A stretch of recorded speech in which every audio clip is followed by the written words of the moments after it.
So it's about financial metrics for banks, investors, and regulators. And I would like you to welcome Ufi Ibrahim, who has kindly accepted to be a speaker for us today. Thank you. Great. Hello, everyone. Nice to be here. Thank you for having me, inviting me. I'm actually going to talk to you about something that I haven't heard mentioned very much today, which is money. Money. Very, very important for sustainability of any business. No money, no business. And in fact, it's not just important for business, it's important for the global economy. So what does this actually mean for regulators, investors, financial markets, and banks? And why is it so important to you what it really means for the global economy? It's really important because it's actually the implications on the global economy which is driving all regulation. And it's driving the focus of banks and all investors. And that's going to trickle down. It doesn't matter whether it's in 1 month, 1 year, or 2 years, but by 2028, the way that you operate your business is going to be fundamentally different. And this is the reason why.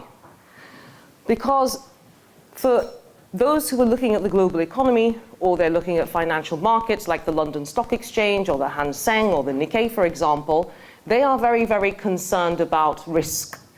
They're concerned about physical risks. 2 types of physical risks. One is acute and one is chronic. Acute, flooding, forest fires, these sorts of issues. And then they're also looking at the impact of that, particularly on the impairment of assets and the risks to your cash flows. Then you look at the chronic risks, which are related to biodiversity loss, and they have a big implication on, again, your assets, your real estate. And then there are transition risks. So these may be risks to the way that consumer preferences. I've heard a lot of reference today to consumer preferences, but it's also about compliance and regulation. And it's also about things like your carbon performance. I've heard a lot of reference today to your greenhouse gas emissions. These sorts of things, driven by government policy, these create what financiers term as transition risks. What is the risk to you transitioning your properties to actually be compliant, meet the requirements, not just of regulators, but also the banks, also the financiers, also investors, also your consumers? So as I said, my focus is very much on money. It's all about finance. ESG is not about philanthropy. Sustainability is not about just doing good. It's about, in business, it's about doing good and making business, making your business work. ESG must equal profit. Otherwise, what is the point? Climate change, according to Mark Carney in 2015, when the financial markets, the central banks really began to focus on this stuff, according to him, it presents the systemic financial risks with the potential to destabilize markets and induce a new global financial crisis. That's a very big deal, and it's a very real threat. In fact, climate change is referred to as the single biggest expected risk, which will probably come as a big surprise. And then when investors have more information, of course, what can they do? They can begin to price risks earlier, with the result of a more orderly or graduated series of smaller price corrections over time. That's what investors want. They know what's coming, but they don't want to have a major financial crash. They don't want suddenly real estate values to drop by over a half, perhaps to 0, and I'm going to talk about that in a little while. They want to be able to start making price corrections over time.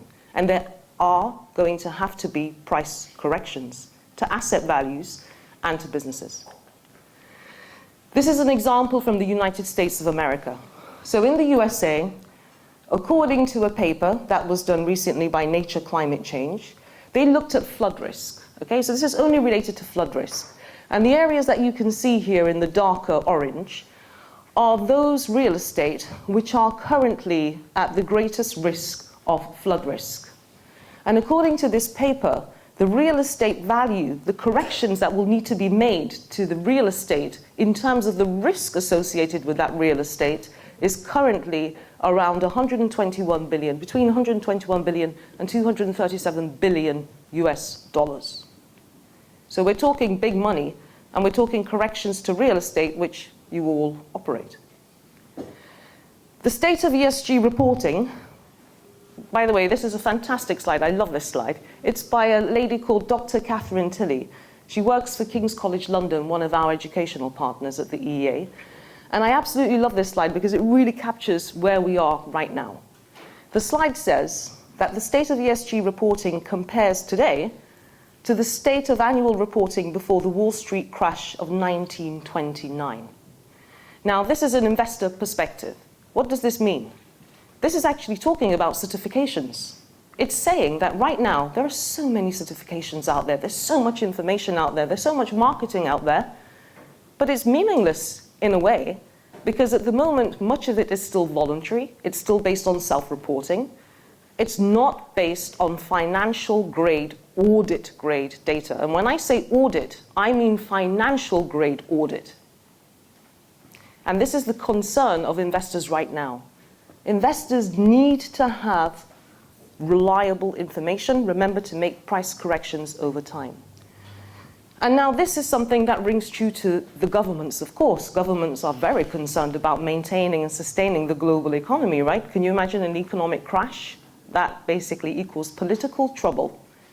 So therefore, regulation has basically decided to mainstream climate change into every decision and every link along the investment chain. So what they're trying to do, the regulators, particularly the European Union, they're definitely leading in this area, but many countries now across the world, actually all the countries arguably that have signed to the Paris Agreement, but particularly the European Union, have decided that the first most logical step is going to be reporting and disclosure. Now, if they wanted to, they could come in with a duty to act. They could say, okay, as of the 1st of June 2025, thou shalt not have gas in your properties anymore, and thou shalt only have electricity, and all your electricity has to come from renewable sources. Well, they're not going to put in a duty to act because, first of all, they don't have the supply to be able to provide all of that, but also because what they want to do is to create systemic change across the entire financial system. And that's really important. Try to always bear that in mind. And this is the approach that the regulators are therefore taking. Okay, so this approach is about sustaining the economy. It's about sustaining the kitty, the money.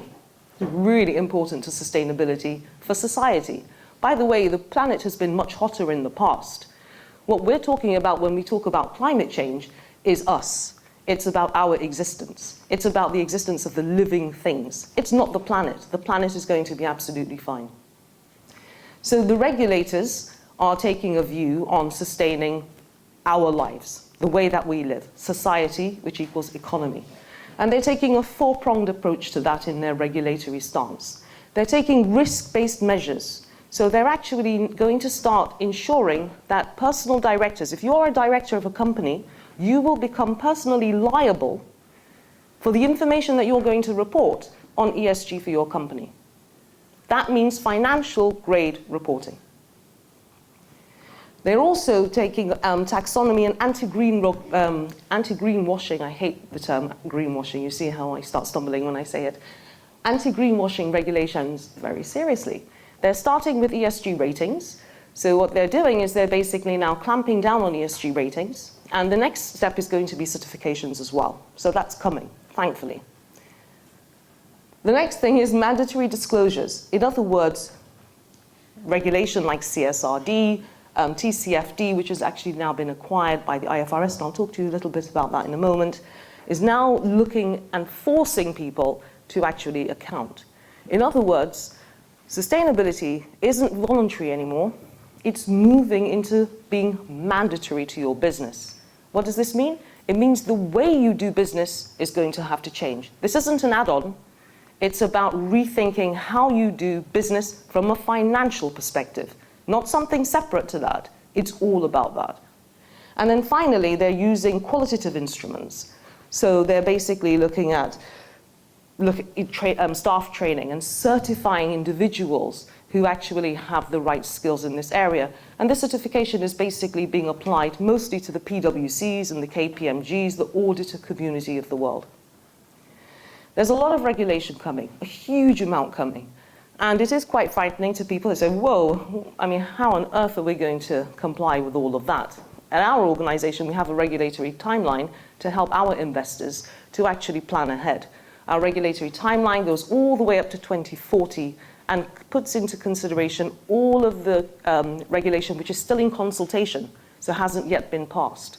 But every week, every other week, you're going to hear about a new regulation coming in. It might not affect you directly today, but all of these regulations that are coming in will slowly start to have an impact, and I'll explain why in a moment. For example, last week the European Union mandated that from now on, all new buildings that are going to be built will have to be reach net zero emissions in terms of operations. Not embodied carbon yet, but certainly in terms of operations. So the EU passed that law last week, and they've given member states 2 years to actually implement it nationally. So, okay, it's a little bit difficult moving down to the bottom, which is a shame because I really want to highlight one of those which are quite faded at the bottom, which is the banks. But what I want to show you here is what does this regulation mean? Who does it affect? So you'll hear perhaps things like TCFD, CSRD, the LSA in France. You'll hear about these things. And yes, they are applying to larger organizations that employ 250 people or more. So already today, in 2024, because this was the year of change, and they've been given up to 2028, they're all now having to report on a mandatory basis. So this year, they're trying to get their ducks in a row. They're trying to get their house in order to be able to start reporting non-financial as well as financial accounting. The next level down, of course, is the investors. Now, the investors actually were targeted a little bit earlier. So last year, SFDR became mandated, and CSRD and TCFD also affect them as well. And for the investor, this means if I'm going to have to report on my fund, I'm going to have the information from all the investments in my fund. So if by any chance you are working with any institutional investors, they're going to start asking you for data, and they're probably going to start asking you for proof evidence for that data. And it's got to be finance grade, audit grade. And then the banks. This year, the banks are also facing new regulation. It's called the Green Asset Ratio and the BTAR. The Green Asset Ratio requires banks to actually look into their loan books and to identify what's called stranded asset risk. In other words, what's the risk of any property that we have provided loans to, mortgages, for example? What is the risk of those properties not meeting the net zero requirements for the country that they're based in along the timeline of trajectory? They're going to have to start accounting for that. And what's going to start to happen, remember, as I said earlier, the ambition of the government is to embed this into every link, every decision in the financial market. So their expectation is what governments want is that the banks are going to have to start to question before they actually provide a loan to any business. Is this really going to pay off? Am I really going to get my money back? This real estate value's got to be corrected. It's probably not going to meet it, or it's going to require X amount of capex. All these sorts of questions now, for the first time, financial questions are going to be asked around sustainability. And there's something else happening, which is really exciting. If you're like me and you live with the financial community and regulators for most of your life, what's really exciting is that this is all harmonizing. Because people say, oh gosh, there's so much regulation, everywhere is different, we don't really know what to do. Well, the good news is that's going to become a thing of the past because it's all coming together. And it's all coming together under the same umbrella as financial accounting. So I don't know how many of you are familiar with an organization called the IFRS. They are the International Financial Reporting Standards. All global financial accounting, after the Wall Street crash in 1929, they were actually created to create standard accounting rules. And everybody today, when you're doing your accounts, you're actually following their guidelines. You may account for some things in a different way, but you then have to set out your assumptions, right? You actually have notes, financial notes. But the bottom line is you're actually meeting their rules. And what they did last year was they acquired what's called the ISSB. The ISSB and SASB, which are the International Sustainability Standards Board and the Sustainability Accounting Standards Board. They basically all came together to be one. This is a very important signal of what's coming. What's coming is a requirement that from now on, your non-financial accounting is going to have to be of the same audit grade as your financial accounting. That's the message. And it's very clear. The rules are going to be very straightforward. They're going to be very clear. No complexity, perhaps complexity in terms of rethinking sustainability. Like, actually, this is all about money. This is all about accounting. But it's going to be very clear as to what you'll need to do. And there are many aspects. This is a slide which basically talks about what our organization is doing. We have 9 vertical deep dives to help our investors to actually make profit through this particular landscape. But I think given time, because I know that we're running over time from previous presentations, I think I'm going to stop there. And in case you're not completely overwhelmed and have any questions, I'll be very happy to answer them.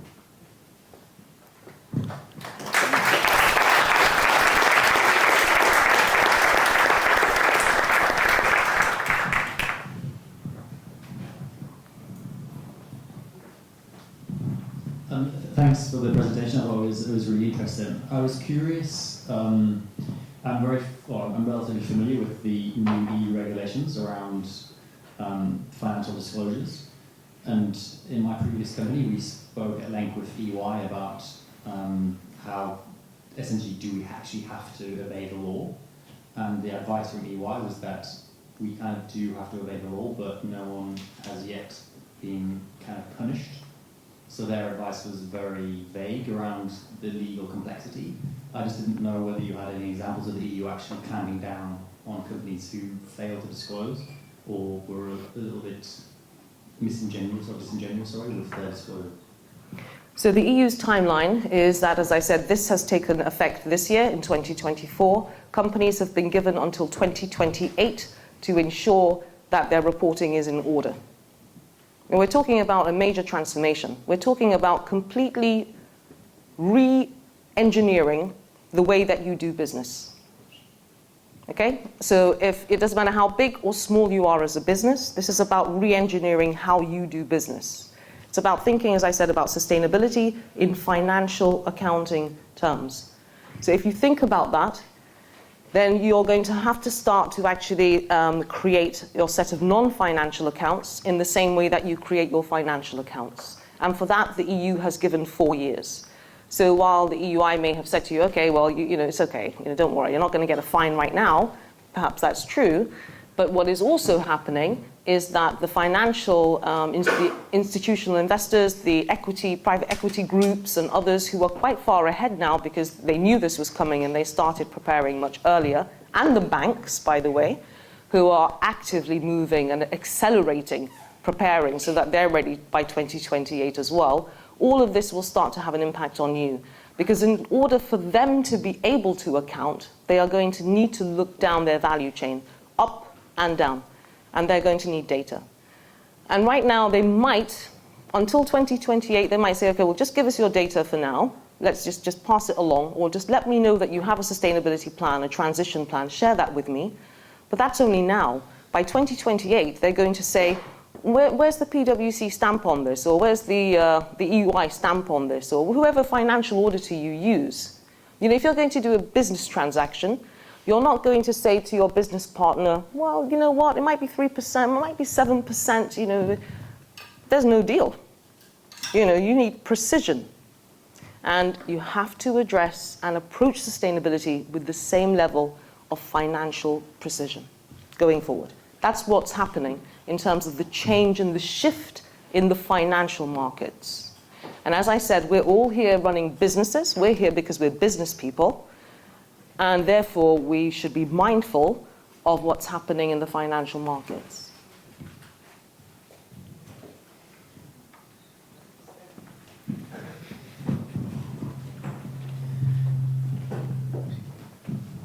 Thank you, Ufi. Very insightful. To maybe make it simple on what action can we take today, can we drive home? What would be your first recommendation towards that monitoring and reporting? Well, I have 2 first recommendations. My first recommendation is make the investment first and foremost in yourselves. Training, education. When you're going to start running a business, I'm sure you all went out, did lots of research, and maybe you have MBAs, or certainly you have some kind of financial diplomas or marketing diplomas or something or another, right, which qualifies you to do that job. Well, if I'm sitting here telling you that actually the way you do business is going to be completely re-engineered, the first most important thing to do is to invest in yourself. Make sure that you have the skills required to be able to do that job in the future. That's the most important thing you can do today to start sustaining your business. So there are fantastic programs out there. You know, you don't have to do a degree or a master's. You can do an executive education program. Cambridge has one. We've developed one with King's College London. There are many great executive education programs out there. My first recommendation would be invest in yourselves, get the training, especially because personal liability is going to be an issue, and insurance companies, I haven't even talked about insurance companies, but you know, if you think about insurance companies, if they're going to insure your business, then you know, they want to make sure that you are insurable. And already in California, a large percentage of real estate businesses are no longer insurable. Then you can look at countries like Spain and Portugal, where we now have severe water shortages, water degradation. There's major issues there. You can't water the lawn. You cannot refill your swimming pool. All sorts of issues, and it all's going to start boiling back down on the individual who has to start making business decisions on a daily basis, right? So it's actually all down to you. It's us, really. It's all of us. So the first thing we should do is get prepared, invest in yourself. And then the second thing I would say is, if you are looking at, you know, sustainability certifications or others to give you some kind of framework, make sure that they are compliant proof, and make sure that they are going to give you audit grade results. So that means, as far as possible, little human intervention, and as far as possible, it's got to be audited by an independent professional third-party auditor, not a sustainability auditor, a proper auditor, a financial auditor, because this is all about finance. So I was very pleased to hear that Sostonica has auditing embedded. What's your view on the B Corp governance as a preparation for this? Your personal view, is it enough? I think that B Corp is a fantastic marketing tool. It's great for marketing. Typical Americans, they're just good at this stuff, right? They're just good at selling. It's a great marketing tool. Leverage it as a marketing tool, is my advice. That was the question. There's no perfect system. B Corp is not perfect. Unfortunately, very sadly, there are many organizations who have achieved B Corp accreditation. Some of them have been exposed. There's been huge reputational damage to B Corp already. This is going to continue. It's going to get worse. It's going to undermine the marketing value of B Corp. And it's not just B Corp. It's about all those other many green certifications, right? Because as we're moving away from voluntary, which is where the B Corps and everything else are just enjoying fantastic market growth, we're moving away from that into mandatory, financial grade, audit grade reporting, then things are going to become very different. And I must say, personally, I think that's fantastic. Now, there'll still possibly be a value for B Corp, because I think, as I said, it's a great marketing tool. But in terms of providing you with a framework, great, it excites your team, I'm sure. Your colleagues are all excited about it. They love the fact that their organization is purpose-driven and you're going to all be B Corp. Isn't that fantastic? I can tell all my friends. I can post it up on, you know, wherever I want to post it, TikTok, LinkedIn, whatever you want to do. But ultimately, if you want to do this as a business person, then I would say you've got to go above and beyond B Corp. Does that answer the question? Great, it's really. I'll answer this question as well, if you don't mind. We obviously have gone through the B Corp process, but we've also just released our financial accounts back in September. We're also a private equity bank, so we're members of BDCA, so we follow the British Venture Capital Association standard as well. I can categorically say if we hadn't gone through the B Corp process, the level of financial reporting and auditing that we had to comply with or choose to comply with early, but we never got there. So it really did help through that process. But I also agree, it is like B Corp on steroids in terms of level of reporting. I'm sitting there looking at a 104-page reporting document that we put forward when we publish our accounts. And this is publicly available, so obviously you can go and download it and read it and look at it if you want, and you'll get an idea of what the standards need to be, and obviously then signed off by, in our case, Ernst & Young. So let me just push back a little bit on that. And I don't want to devalue B Corp. But if you're an investor, a real estate investor, and you're going to invest in any real estate business, it could be a short-term accommodation business or a lodging business or an office real estate, whatever type of real estate you want to invest in, okay? What you may have in mind is the exit value. Okay, my primary ambition is to make money. So I'm going to buy this asset today. I might hold on to it for 3 to 5 years, but when I exit, when I sell that asset, I want to actually have a return. What's my return going to be? It's going to be based on preservation of the value of the asset in terms of the valuation of the building. It's going to be based on value creation, if that's possible. So at the moment, what all the banks, all the insurance companies, all the institutional investors, and the majority of equity houses are now doing is they're using something in Europe, by the way, called the Carbon Risk Real Estate Monitor. It was created by the European Commission, and CREM is the go-to tool. And what CREM is you can actually go in there and you can say, I own an asset, and you can put in your asset type, and then you can put in the country that you're based in, and it will tell you at which point, according to the rules of that country, your asset is no longer in line with the energy use and greenhouse gas emissions requirements for that particular location. At that point, your asset is theoretically said to be stranded. It's supposed to theoretically lose its value. Now, what the system then does is it tells you, okay, in order to bring that back in line, coming back down in terms of your greenhouse gas emissions and your energy use intensity per square meter, then what the system will do is it will tell you 2 things. It says, okay, the risk that this business is going to face when carbon taxes are introduced, because they will eventually be introduced. In fact, already the European Commission has already set a figure of about 90 euros for real estate. So basically, they calculate for you and say, this is your exposure to risk. This is the fine that you're going to have to pay in terms of carbon taxes. Or this is the amount of money that this particular type of real estate in this location will probably have to spend to bring it back down in line with the requirements for that country by law. So that's what they're all going to. Now, B Corp won't tell you that. That's my point.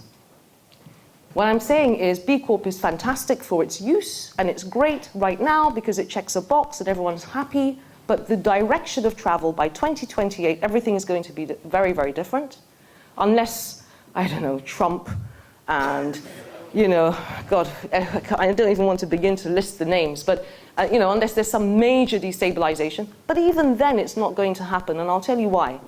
There is a difference between policy and regulation, and always bear this in mind. When you hear politicians talking, take it with a pinch of salt. Because in order, for example, in the United Kingdom, for a law to be enacted, the entire parliament has to vote on it. It's not enough for Rishi Sunak. He's limited in what he can do, come out and make a statement. Okay? He's a politician.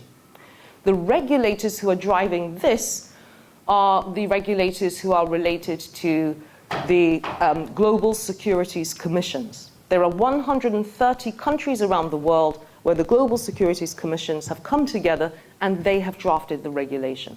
They're the ones who are linked to the Paris Agreement signing, and they are only concerned primarily about sustaining the economic security of the country and, of course, the stock markets around the world. So that's who's driving this. It's the financial community who are driving the regulation, not the politicians. Yeah.